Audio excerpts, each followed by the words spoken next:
Halo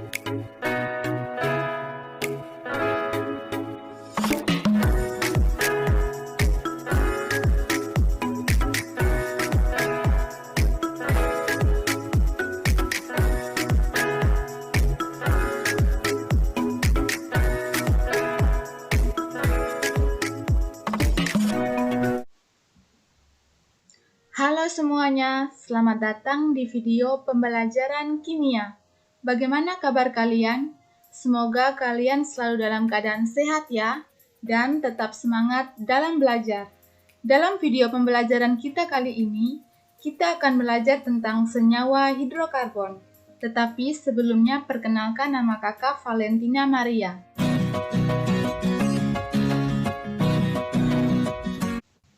Adapun tujuan pembelajaran yang akan kita capai pada hari ini yaitu yang pertama, mengidentifikasi senyawa karbon. Yang kedua, mendeskripsikan kekhasan atom karbon. Yang ketiga, mengelompokkan senyawa hidrokarbon. Dan yang keempat, memahami penamaan senyawa hidrokarbon. Tanpa adik-adik sadari, banyak sekali kita temui senyawa kimia dalam kehidupan sehari-hari. Senyawa kimia tersebut seperti LPG, lilin, BBM, aspal, batu bara, dan masih banyak lagi. Sebelum kita mempelajari tentang senyawa hidrokarbon, senyawa hidrokarbon itu terdiri dari dua unsur, yaitu unsur hidrogen dan unsur karbon. Tetapi sebelumnya, adik-adik harus tahu dulu apa itu senyawa karbon. Coba perhatikan contoh berikut ini. Ini merupakan roti yang dibakar hingga gosong. Pada permukaan roti ini terdapat kerak yang berwarna hitam. Kerak yang berwarna hitam ini berasal dari unsur karbon. Unsur karbon merupakan unsur yang menyusun senyawa karbon, sehingga senyawa karbon merupakan senyawa yang mengandung unsur karbon. Sesuai dengan namanya, senyawa karbon mengandung unsur karbon atau C. Senyawa karbon dibagi menjadi dua, yaitu senyawa karbon organik dan senyawa karbon anorganik. Sebelum senyawa-senyawa ini dapat dibuat sendirinya di laboratorium, senyawa karbon organik didefinisikan sebagai senyawa karbon yang berasal dari makhluk hidup, sedangkan senyawa karbon anorganik didefinisikan sebagai senyawa karbon yang bukan berasal dari makhluk hidup. Suatu perkembangan baru terjadi pada tahun 1823 ketika Friedrich Wöhler, seorang ahli kimia dari Jerman, berhasil membuat senyawa organik di laboratorium. Ia berhasil membuat urea, yaitu suatu senyawa organik yang terdapat dalam urin mamalia dari amonium cyanat, yang merupakan senyawa anorganik melalui suatu proses pemanasan. Keberhasilan Wöhler ini mengubah pengertian senyawa organik. Senyawa organik tidak hanya diperoleh dari makhluk hidup, tetapi juga diperoleh dengan cara sintesis atau dibuat di laboratorium. Senyawa sintesis ini secara ekonomi lebih murah karena dapat dibuat secara massal. Sedangkan senyawa karbon anorganik tidak hanya berasal dari mineral-mineral pada permukaan kulit bumi, tetapi terdapat juga pada tubuh makhluk hidup, misalnya kalsium karbonat atau CaCO3 yang merupakan komponen utama dari cangkang kerang. Contoh senyawa organik ini seperti protein, lemak, minyak bumi, karbohidrat, dan plastik. Ini merupakan contoh-contoh senyawa organik. Sedangkan contoh senyawa anorganik seperti batu kapur, batu karbida, dan soda kue. Ini merupakan contoh-contoh senyawa anorganik.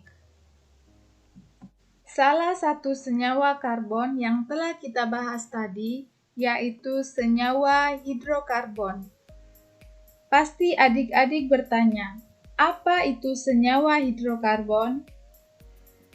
Nah, senyawa hidrokarbon adalah senyawa yang mengandung unsur karbon atau C dan unsur hidrogen atau H. Yang adik-adik harus ingat di sini, senyawa hidrokarbon hanya mengandung unsur karbon dan unsur hidrogen. Senyawa hidrokarbon ini banyak sekali kita temui dalam kehidupan sehari-hari. Menurut adik-adik, bagaimana cara kita mengetahui bahwa senyawa tersebut merupakan senyawa hidrokarbon? Nah, ada dua cara bagaimana kita mengetahui bahwa suatu senyawa tersebut mengandung unsur C dan unsur H. Cara yang pertama yaitu melalui uji air kapur, dan yang kedua uji kertas kobalt. Yang pertama yaitu uji air kapur. Uji air kapur ini bertujuan untuk menguji keberadaan gas CO2. Adanya gas CO2 berarti menunjukkan bahwa senyawa tersebut mengandung unsur C dan O. Uji air kapur ini dilakukan dengan cara melewatkan gas CO2 yang terbentuk ke dalam larutan kapur. Larutan kapur ini awalnya berwarna bening dan akan berubah menjadi keruh. Keruhnya air kapur ini menandakan adanya unsur karbon.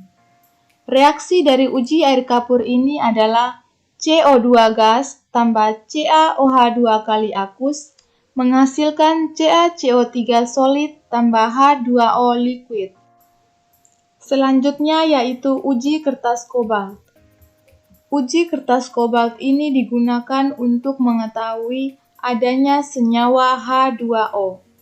Adanya senyawa H2O berarti menunjukkan adanya unsur H dan O.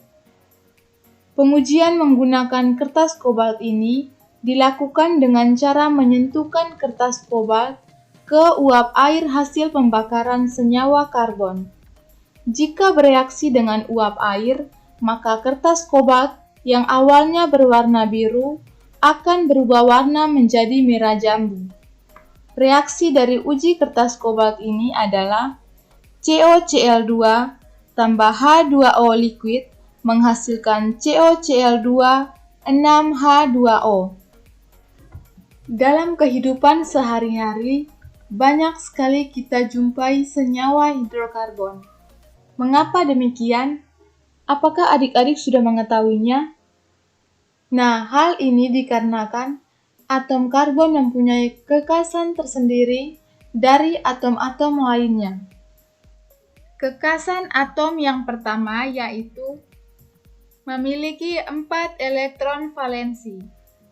Atom C mempunyai nomor atom 6, sehingga konfigurasi elektronnya 24, sehingga elektron valensinya yaitu 4. Agar atom C mencapai kestabilan, maka ia membutuhkan 4 elektron lagi, yaitu dengan cara berikatan kimia yaitu ikatan kovalen. Jumlah ikatan kovalen 4 ini merupakan jumlah ikatan kovalen yang paling besar dibandingkan dengan atom-atom yang lainnya. Kekhasan atom karbon yang berikutnya yaitu ikatan kovalen yang terbentuk relatif kuat. Hal ini disebabkan karena atom karbon atau atom C mempunyai jari-jari yang paling kecil. Ketika jari-jari atom yang kecil, maka ikatan kovalen yang terbentuk semakin kuat. Kekhasan atom karbon selanjutnya yaitu dapat membentuk rantai karbon. Kecenderungan atom karbon ini dapat berikatan dengan atom karbon yang lain yang memungkinkan terbentuknya senyawa karbon dengan berbagai struktur yang akan membentuk rantai semakin panjang atau siklik. Itulah kekhasan atom karbon. Nah, selanjutnya kita akan membahas tentang jenis-jenis senyawa hidrokarbon. Senyawa hidrokarbon dibagi menjadi 3 golongan, yaitu yang pertama berdasarkan homolog atau keluarga, yang kedua berdasarkan ikatan atom karbon, dan yang ketiga berdasarkan bentuk rantai karbon. Yang pertama berdasarkan homolog atau keluarga, dibagi menjadi alkana, alkena, dan alkuna. Selanjutnya, berdasarkan ikatan atom karbon. Yang pertama yaitu hidrokarbon jenuh, yaitu atom karbon seluruhnya merupakan ikatan tunggal. Perhatikan struktur berikut ini. Yang ditujukan oleh anak panah ini merupakan contoh ikatan tunggal. Contoh dari hidrokarbon jenuh ini yaitu homolog alkana dan sikloalkana. Yang kedua yaitu hidrokarbon tak jenuh, di mana atom karbonnya memiliki setidaknya satu ikatan rangkap, baik itu ikatan rangkap 2 maupun ikatan rangkap 3. Ini merupakan contoh ikatan rangkap 2 dan ikatan rangkap 3. Contoh dari hidrokarbon tak jenuh yaitu homolog alkena, alkuna, dan alkadiena. Berikutnya berdasarkan bentuk rantai karbon. Yang pertama yaitu hidrokarbon alifatik, di mana bentuk rantai karbonnya memanjang atau terbuka. Perhatikan kedua struktur berikut ini. Ini merupakan struktur terbuka dan struktur tertutup. Hidrokarbon alifatik ini, agar mudah dimengerti, kita dapat melihat dari adanya kepala dan ujung rantai karbon yang tidak saling bertemu. Contoh hidrokarbon alifatik ini yaitu alkana, alkena, dan alkuna. Yang kedua yaitu hidrokarbon alisiklik, di mana bentuk rantai karbonnya cincin melingkar. Perhatikan struktur terbuka dan tertutup berikut ini. Jadi, hidrokarbon alisiklik ini, ikatan antara atom karbon yang satu dengan atom karbon yang lain saling berikatan atau kepala dan ujung rantai karbon yang saling bertemu. Contohnya yaitu homolog sikloalkana. Yang berikutnya yaitu hidrokarbon aromatik, di mana bentuk rantai karbonnya cincin konjugat. Perhatikan struktur terbuka dan tertutup berikut ini. Jadi, untuk hidrokarbon aromatik, pada rantai karbonnya melingkar dan terdapat ikatan rangkap dan tunggal yang saling berselang-seling. Contohnya yaitu benzen atau C6H6. Selanjutnya, kita akan bahas tentang jenis-jenis atom karbon. Jenis atom karbon terbagi menjadi 4 bagian, tetapi sebelumnya perhatikan struktur berikut ini. Jenis atom karbon yang pertama yaitu atom karbon primer, adalah atom-atom karbon yang mengikat satu atom karbon tetangganya. Yang kedua yaitu atom karbon sekunder, adalah atom-atom karbon yang mengikat dua atom karbon tetangga. Yang ketiga yaitu atom karbon tersier, di mana atom-atom karbon yang mengikat 3 atom karbon tetangganya. Yang keempat yaitu atom karbon kuartener, adalah atom karbon yang mengikat 4 atom karbon tetangganya. Agar lebih memahaminya, perhatikan contoh berikut ini. Menurut adik-adik, yang termaksud atom C primer pada nomor berapa? Nah, untuk atom karbon primer, yaitu atom karbon yang mengikat satu atom C yang lainnya. Pada struktur ini, yang merupakan atom karbon primer yaitu nomor 1, 6,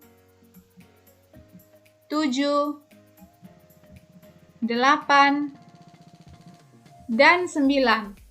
Itu merupakan contoh atom C primer. Sedangkan atom C sekunder terdapat pada nomor 2 dan nomor 4 karena mengikat dua atom C yang lainnya. Yang ketiga, atom C tersier terdapat pada nomor 5 karena mengikat 3 atom C yang lainnya. Selanjutnya yaitu atom C kuartener terdapat pada nomor 3 karena mengikat 4 atom C yang lainnya. Selanjutnya kita akan masuk ke tata nama senyawa hidrokarbon. Dalam penamaannya terdapat aturan penamaan secara internasional yang namanya IUPAC. Nah, aturan ini jika jumlah atom C-nya 1, maka namanya met, strep. Jika jumlah atom C-nya ada 2, namanya eth, strep. Jika jumlah atom C-nya 3, maka namanya prop, strep, dan seterusnya. Adik-adik dapat melihat pada tabel berikut ini. Nah, tanda strep ini nantinya akan dibedakan ada alkana, alkena, dan alkuna. Selanjutnya kita akan bahas satu persatu. Yang pertama yaitu alkana.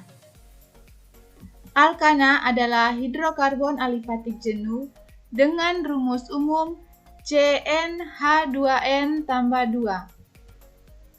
Jenuh berarti ikatannya tunggal sehingga tidak ada ikatan rangkap maupun rangkap 3. Dan alifatik artinya ada kepala dan ekor sehingga rantainya terbuka. Rumus umumnya yaitu CnH2n+2, di mana N merupakan jumlah dari atom C. Selanjutnya, adik-adik harus mengetahui dulu deret homolog dari alkana. Apa itu deret homolog? Deret homolog adalah suatu golongan atau kelompok senyawa karbon dengan rumus umum yang sama, mempunyai sifat yang mirip, dan antar suku-suku berurutannya mempunyai beda CH2 atau dengan kata lain merupakan rantai terbuka tanpa cabang atau dengan cabang yang nomor cabangnya sama. Berikut ini merupakan deret homolog dari alkana. Perhatikan tabel berikut ini. Jika jumlah atom C1, maka rumus molekulnya CH4, namanya metana. Jika jumlah atom C-nya 2, maka rumus molekulnya C2H6. Mengapa C2H6? Karena berdasarkan rumus umum alkana, yaitu CnH2n+2, sehingga C2H2 dikali 2 ditambah 2 menjadi C2H6, namanya etana. Seterusnya sama seperti itu. Yang adik-adik harus ingat di sini yaitu awalan. Agar lebih memahaminya, perhatikan contoh berikut ini. Rumus umum dari alkana yaitu CnH2n+2. Kita misalkan C-nya 1, H-nya 1, di mana C merupakan jumlah dari atom C atau yang disimbol dengan N. Kita masukkan ke rumus umum Cn C1 H2n+2, maka H 2 dikali 1 ditambah 2, sehingga CH4. Namanya metana, di mana kata metana terdiri dari dua suku kata, yaitu met dan ana. Met berarti jumlah atom C-nya 1, dan ana berarti golongan alkana. Perhatikan contoh yang kedua. Kita misalkan C berjumlah 5, sehingga H-nya juga berjumlah 5, di mana C merupakan jumlah dari atom C atau disimbol N. Kita masukkan ke rumus umum, Cn H2n ditambah 2, maka C5 H2 dikali 5 ditambah 2 menjadi C5H12. Namanya apa? Namanya pentana. Nah, pentana ini terdiri dari dua suku kata, yaitu pen dan ana. Pen berarti jumlah atom C-nya 5, dan ana berarti termaksud golongan alkana. Selanjutnya kita akan masuk ke aturan penamaan alkana. Yang pertama yaitu alkana rantai lurus, di mana penamaan alkana ini sesuai dengan jumlah atom C yang dimiliki dengan diberi awalan N atau normal yang berarti tidak bercabang. Contohnya, struktur ini namanya N-pentana. Yang berikutnya yaitu alkana rantai bercabang. Yang pertama kita tentukan rantai induk, di mana rantai induk merupakan rantai terpanjang. Lalu kita beri nomor pada rantai induk, sehingga cabang mendapat nomor sekecil mungkin. Yang berikutnya yaitu rantai induk diberi nama alkana sesuai dengan jumlah atom C yang dimiliki oleh rantai induk. Misalkan jumlah atom C dari rantai induk tersebut ada 5, maka namanya pentana. Selanjutnya, cabang merupakan gugus alkil, yaitu dengan rumus umum CnH2n ditambah 1, dan diberi nama alkil sesuai jumlah atom C dalam cabang tersebut. Nah, alkil itu dapat dilihat pada tabel ini, seperti metil, etil, propil, isopropil, dan seterusnya. Selanjutnya, jika terdapat 2 atau lebih jenis alkil, nama-nama alkil disusun menurut abjad. Misalkan terdapat 2 cabang alkil, yaitu metil dan etil, maka yang terlebih dahulu dituliskan yaitu etil, selanjutnya diikuti dengan metil. Yang berikutnya yaitu jika terdapat 2 gugus alkil dengan nomor yang sama, maka nomor tersebut harus diulang dan diberi awalan di, tri, tetra, dan seterusnya pada nama gugus alkil sesuai dengan jumlahnya. Jika terdapat 2 cabang metil, maka namanya dimetil. Yang berikutnya yaitu untuk penomoran rantai karbon yang mengandung banyak cabang, maka penomoran dimulai dari rantai yang mengandung banyak cabang dan gugus alkil dengan jumlah atom C lebih banyak diberi nomor yang lebih kecil. Agar lebih memahaminya, perhatikan contoh berikut ini. Dari struktur alkana ini, pertama kita tentukan rantai terpanjang. Rantai terpanjangnya adalah sebagai berikut. Setelah itu, kita beri penomoran dari sebelah kanan, sehingga cabang mendapat nomor terkecil yaitu nomor 2. Selanjutnya, kita tentukan cabang. Cabang dari struktur ini ada 3, yaitu 2 diantaranya merupakan cabang metil yang terletak pada nomor 2, dan 1 yang lainnya merupakan cabang etil yang terletak di nomor 4. 2 cabang metil ini kita beri nama 2,2 dimetil. Kata di menunjukkan terdapat 2 cabang metil di nomor 2. Sedangkan untuk cabang etil, kita beri nama 4 etil karena cabangnya terletak di nomor 4. Setelah itu kita beri nama untuk rantai induknya, yaitu heksana karena memiliki jumlah atom C sebanyak 6. Untuk itu, struktur ini memiliki nama 4-etil 2,2 dimetil heksana. Selanjutnya kita masuk ke alkena. Alkena merupakan hidrokarbon alifatik tak jenuh dengan satu ikatan rangkap 2 dengan rumus umum CnH2n. Alifatik berarti kepala dan ekor tidak saling bertemu sehingga rantainya terbuka. Sedangkan tak jenuh berarti atom karbonnya memiliki setidaknya satu ikatan rangkap, baik itu rangkap 2 maupun rangkap 3. Nah, rumus umumnya yaitu CnH2n, di mana N merupakan jumlah dari atom C. Selanjutnya kita masuk ke deret homolog alkena. Deret homolog alkena sama dengan deret homolog alkana, tetapi terdapat perbedaan. Perhatikan tabel berikut ini. Pada alkana dimulai dari jumlah atom C1, sedangkan pada alkena dimulai dari jumlah atom C2. Jumlah atom C2 memiliki rumus molekul C2H4 dengan nama etena. Mengapa C2H4? Karena disesuaikan dengan rumus umum dari alkena yaitu CnH2n.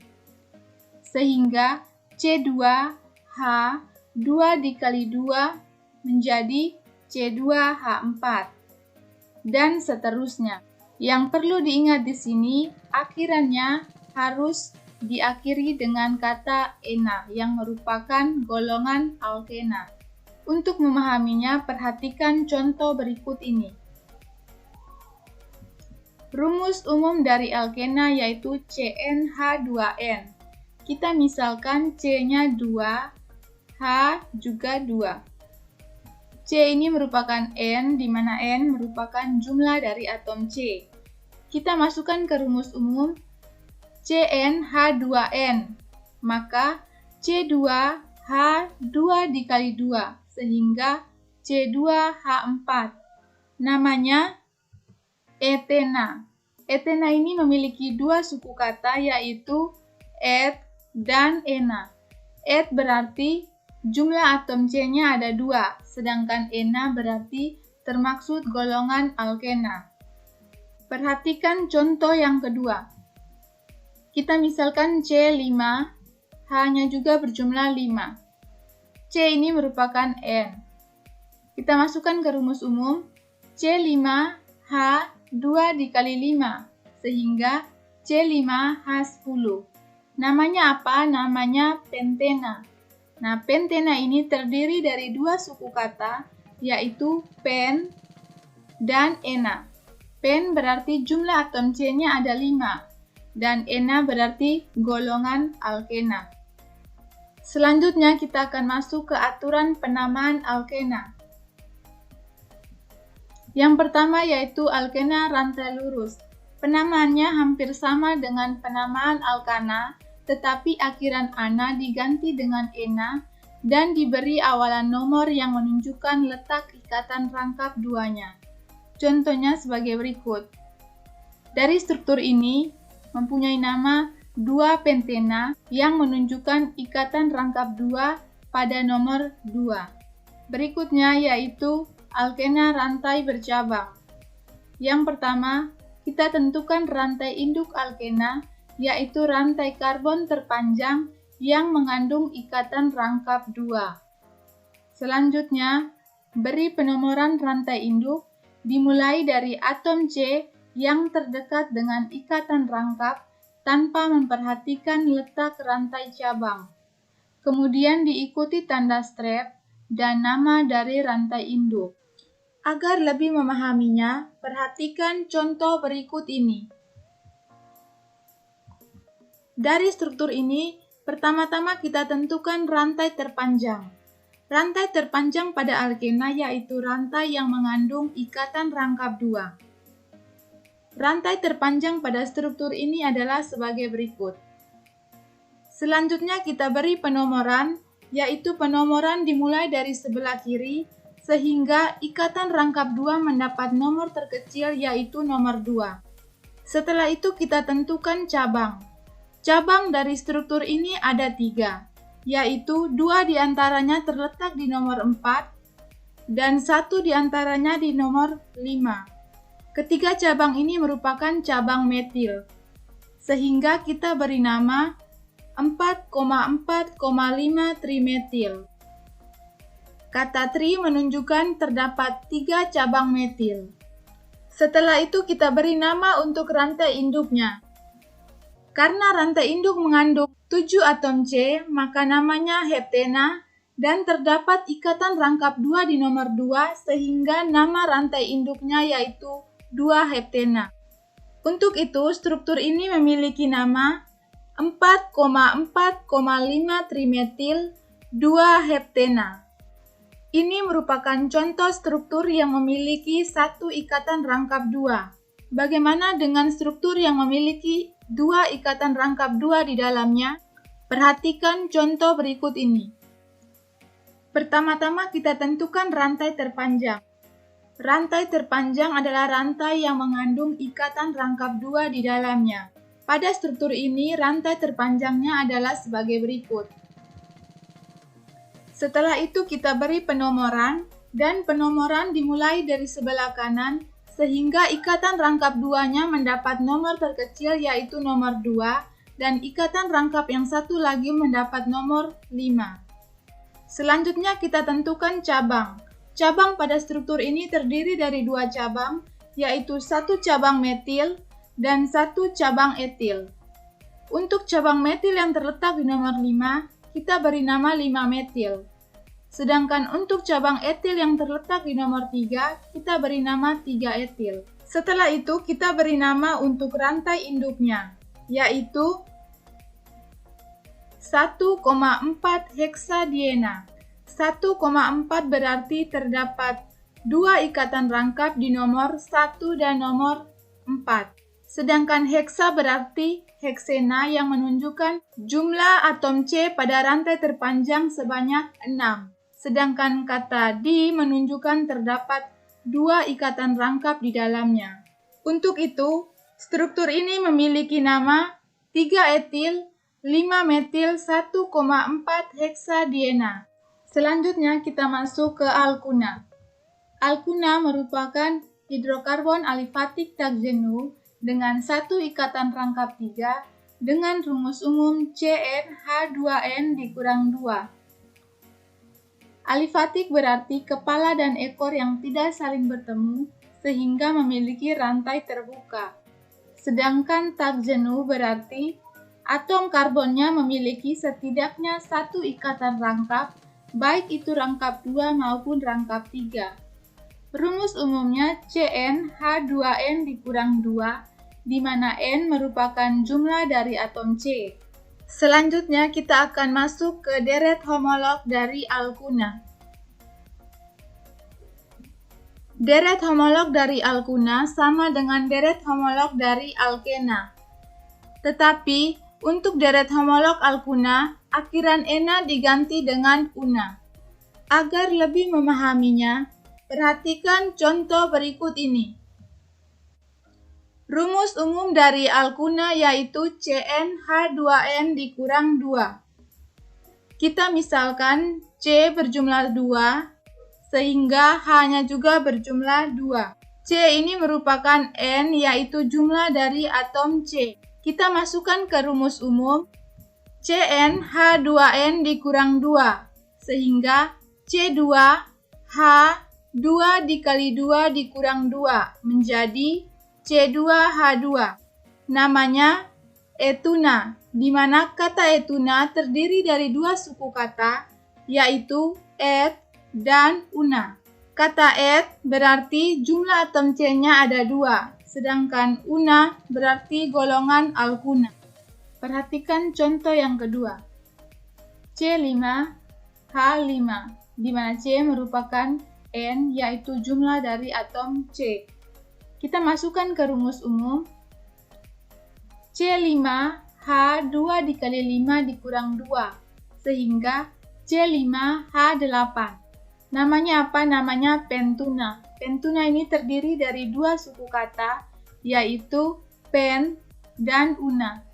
Pen berarti jumlah atom C-nya 5, dan una berarti golongan alkuna. Selanjutnya kita akan masuk ke aturan penamaan alkuna.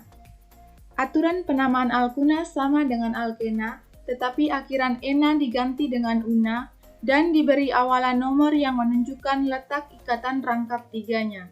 Agar lebih memahaminya, perhatikan contoh berikut ini.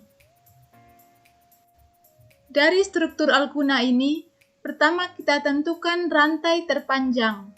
Rantai terpanjangnya adalah sebagai berikut. Setelah itu, kita beri penomoran dari sebelah kiri, sehingga ikatan rangkap tiganya mendapat nomor terkecil, yaitu nomor 2. Selanjutnya, kita tentukan cabang. Cabang dari struktur ini terdiri dari 3 cabang, di mana 2 diantaranya merupakan cabang metil yang terletak di nomor 4, dan 1 cabang etil yang terletak di nomor 5. Kedua cabang metil ini kita beri nama 4,4 dimetil yang menunjukkan terdapat 2 cabang di nomor 4, yaitu cabang metil. Sedangkan untuk cabang etil kita beri nama 5 etil yang menunjukkan cabang terletak di nomor 5.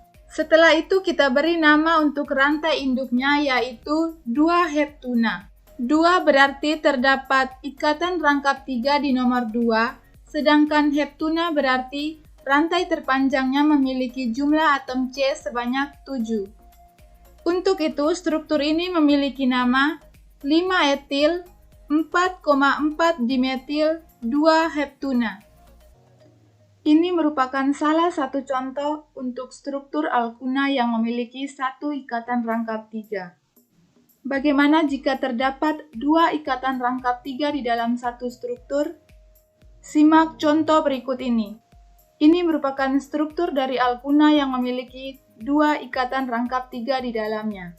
Dari struktur alkuna ini, pertama kita tentukan rantai terpanjang. Rantai terpanjangnya adalah sebagai berikut.